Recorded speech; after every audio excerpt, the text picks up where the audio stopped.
They killed me on a Thursday. Cold, merciless, and in front of an audience.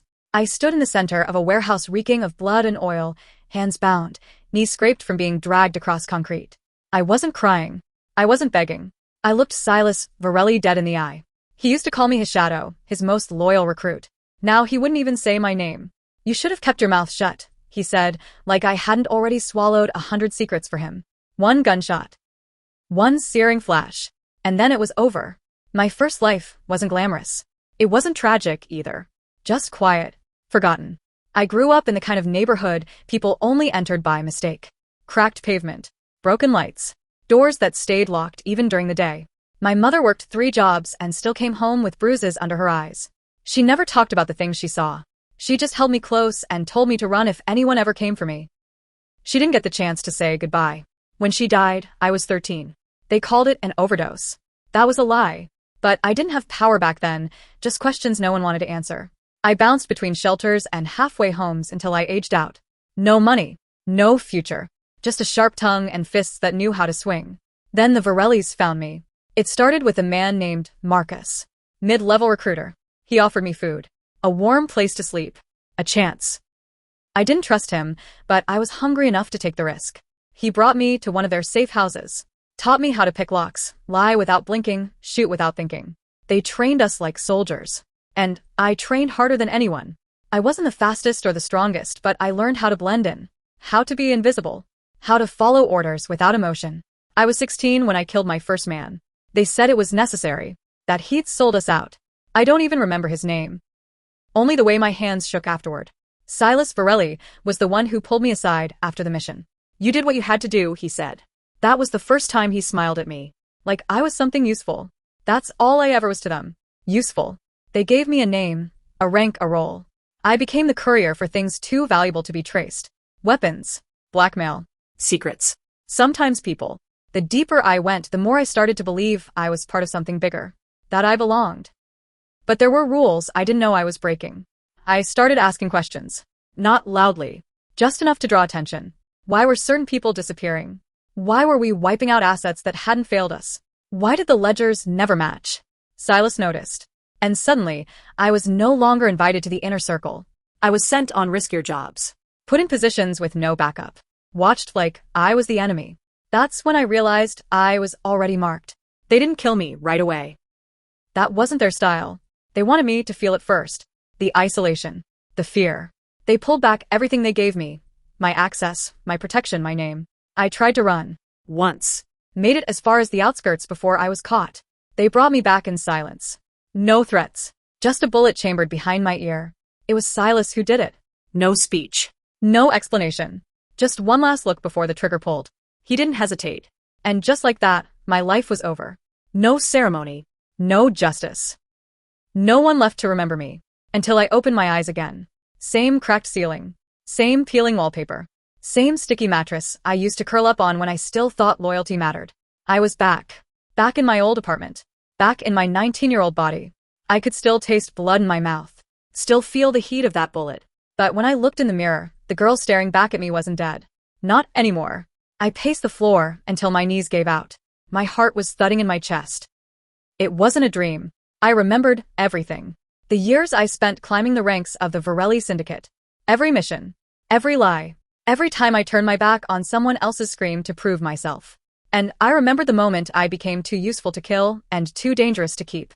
This time, I wasn't going to be their weapon. I was going to be their reckoning. They thought I was dead. Good. Let them think it. Let them keep ruling their empire of shadows, counting their money, crushing people like me beneath their boots. Because now I knew how their system worked, where their weaknesses were, who would betray who and when. And I knew exactly where to find the man who could help me break them.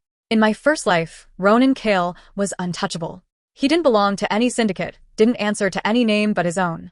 They called him the Ghost. Smuggler. Hacker. Arms dealer. But more than that, he was a survivor. I crossed paths with him twice, once on a job gone sideways and once when I was sent to kill someone he was protecting. He didn't kill me then. He should have. Now I was counting on that same instinct. It took me 2 nights to track him down.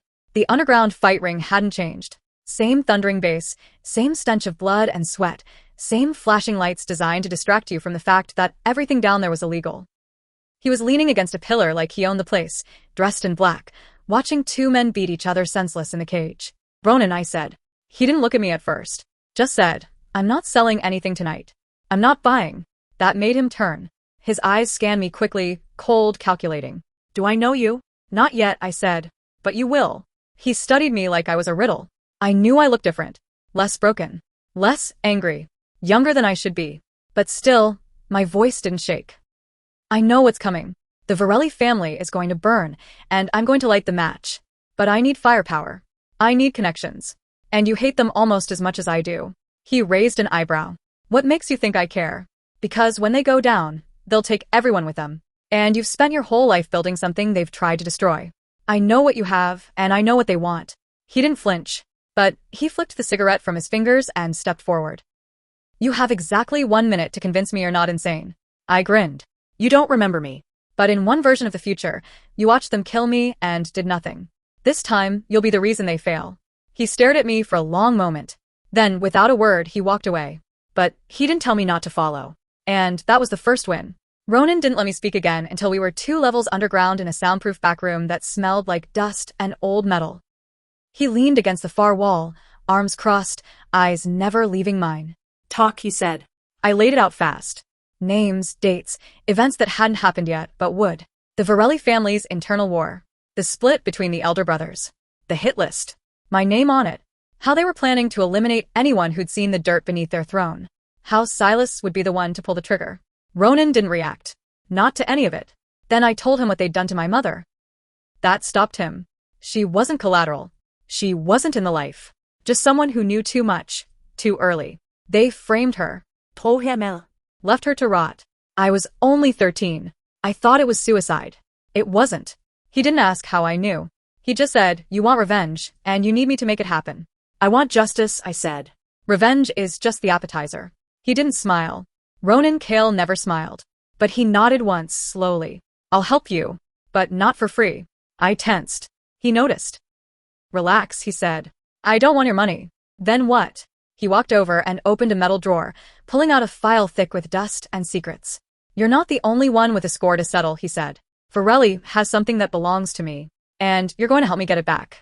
He handed me the file. I opened it. Inside was a photo of a girl. She looked like she couldn't have been more than 17. That's my sister, Ronan said.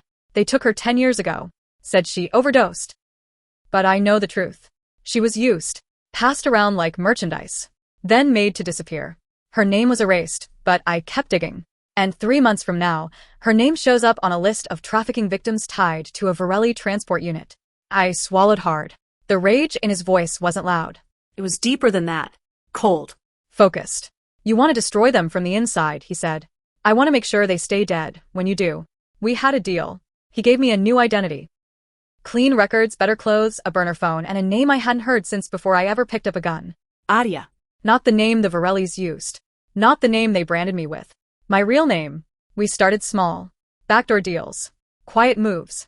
I posed as a low-level buyer, a tech runner, a courier with secrets to sell. We knew how they recruited, how they watched, how they tested loyalty with blood. Within 2 weeks, I had their attention. They thought I was new, but I'd worn their mark before. And this time, I wasn't going to wait for the knife in my back. I'd strike first. By the end of the month, I was sitting across from Luca Varelli, the middle brother. Less cruel than Silas, more cautious. He offered me a job. Smuggling tech. Mid-level courier run. A test. I took it. Ronan tracked the route from the shadows.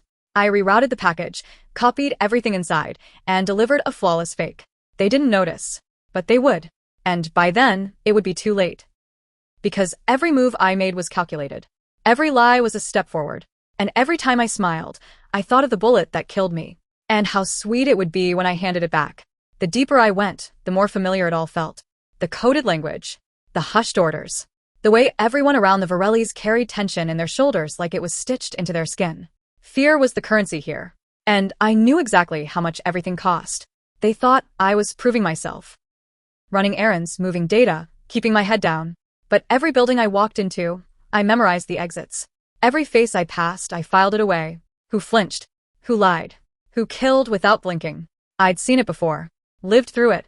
Died because of it. But this time, I was the ghost. They didn't know how many nights I stared Silas Varelli in the eye and imagined him bleeding. He hadn't shown himself yet. He wouldn't.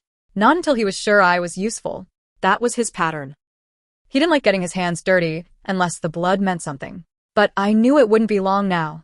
I was rising too fast. One night, I delivered a modified drone unit to one of their intel branches. It was meant to be a simple drop. No questions. No delay. But as soon as I entered the warehouse, I felt it. A shift in the air. A trap. 3 men blocked the exit. Armed. Silent. Then he walked in. Silas. He looked exactly the same. Black suit.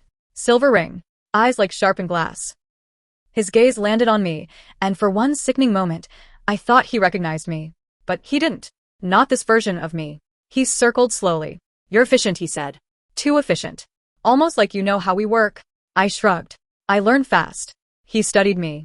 I felt the weight of his scrutiny, the way he picked apart every breath. He was looking for cracks. And I gave him none. Eventually, he nodded once. I like you, he said.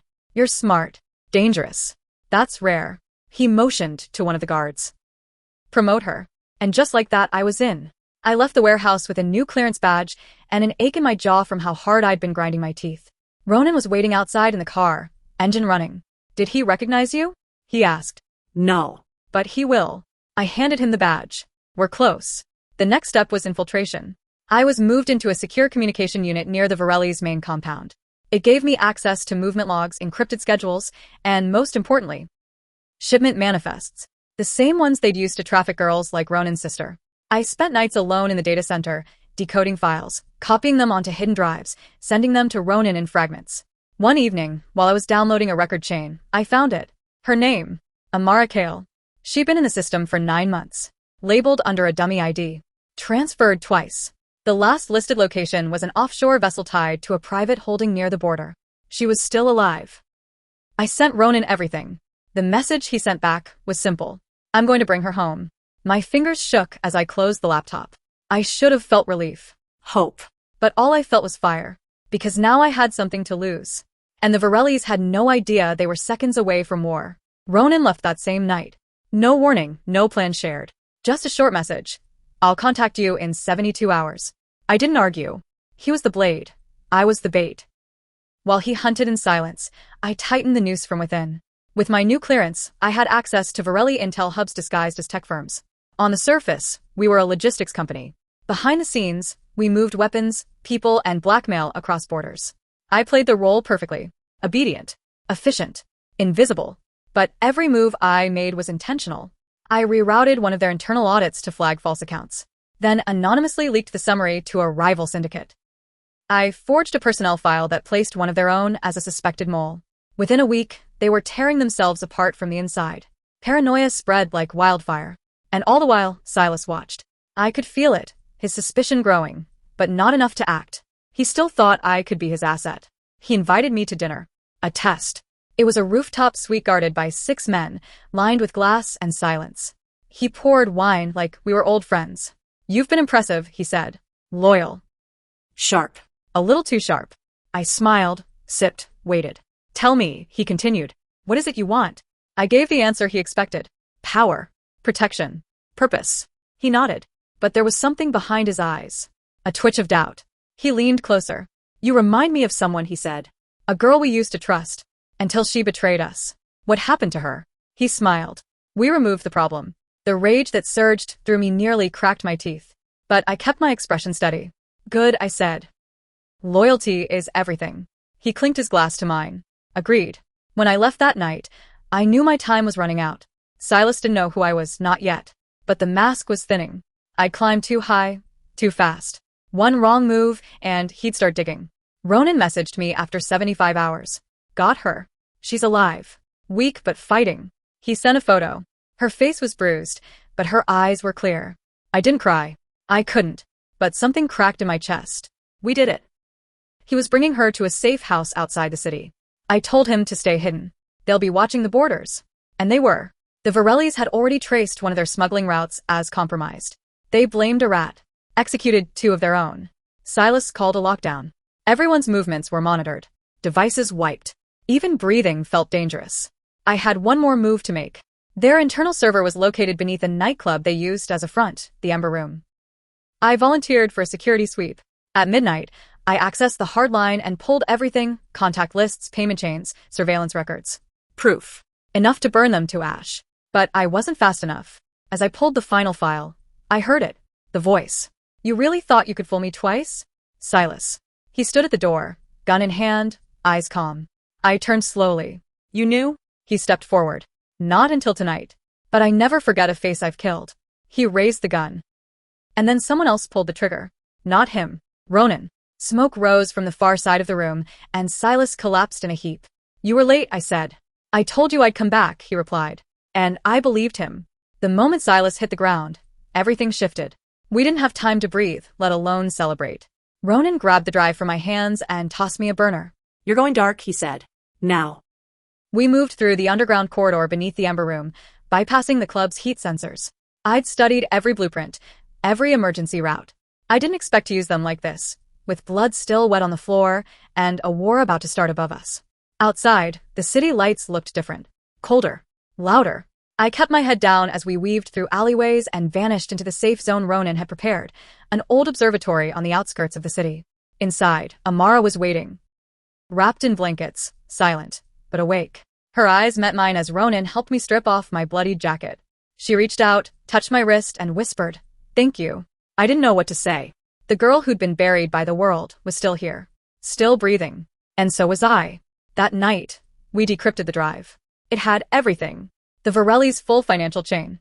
Names of every judge, officer, and politician they owned. Transit logs, shipment trails, internal recordings. Even Silas's private confessions. It wasn't just enough to destroy the Syndicate. It was enough to take down the entire web they'd built to protect it. But releasing it would spark a war. Ronan knew it. I knew it. And that's what we wanted. The next morning, I made the call. I contacted the 4 rival families. Quietly. Anonymously. One message to each. The Varellis are exposed. Meet at the old docks in 48 hours if you want a piece of what's left. Ronan didn't ask me if I was sure. He just loaded the weapons and rewired the car's plates. This is where we take the city back, I said. No, he replied. This is where you take it. The docks were empty when we arrived. Fog curling off the water. Crows circling like vultures sensing change. Then one by one, the cars rolled in.